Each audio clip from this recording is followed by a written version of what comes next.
السلام عليكم، يا رب تكونوا بخير. النهاردة إن شاء الله هعمل معاكم فشة بطريقة حلوة جدا ومختلفة. الناس اللي ما بتحبهاش جربوها بالطريقة دي، بجد هتدمنوها لأنها بجد في منتهى الجمال. أنا الفشة بعملها بطريقتين، لو هاكلها برز بعملها على خضار زي ما انتوا شايفين كده، أما لو هاكلها بعيش بعملها بطريقة تانية خالص، والاتنين أحلى من بعض. تعالوا كده على طول نشوف الطريقة. بس لو أول مرة تشوفوني، أنا أسماء شاور ودي قناتي. ما تنسوش تشتركوا في القناة ولايك وشير لعجبكم الفيديو. أول حاجة كده هنقول بسم الله الرحمن الرحيم ونصلي على الرسول. اللهم صل وسلم وبارك عليك يا حبيبي يا رسول الله. جبت بقى الفشة زي ما انتوا شايفين، وجبت حلة على النار فيها مية بتغلي، وهحط فيها كده الفشة حوالي 5 دقايق على النار. اسيبها تغلي شوية على النار كده علشان تنزل كل الزفارة اللي فيها.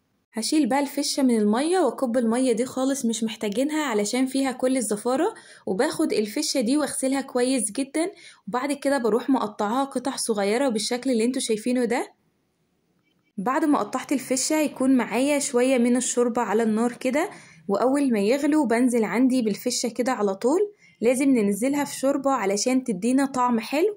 هسيبها تستوي بقى في الشوربة دي نص سوا كده. هكون مجهزة بقى معايا هنا الخضار اللي أنا هحطه. جبت فلفل أخضر وطماطم وكمان بصل وفصين من التوم كده، هحطهم على الفشة وأقلبها بالشكل ده.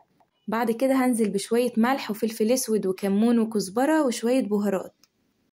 عندي كمان هنا جزر وبطاطس مقطعهم برضو قطع صغيرة بالشكل ده كده. هقلب بقى الكلام ده كله مع بعضه واسيبهم لحد ما يستوي معايا تماما ويبقوا بالجمال اللي انتوا شايفينه ده. تعملوها بقى جنب رز ابيض كده بيبقى طعمها تحفة.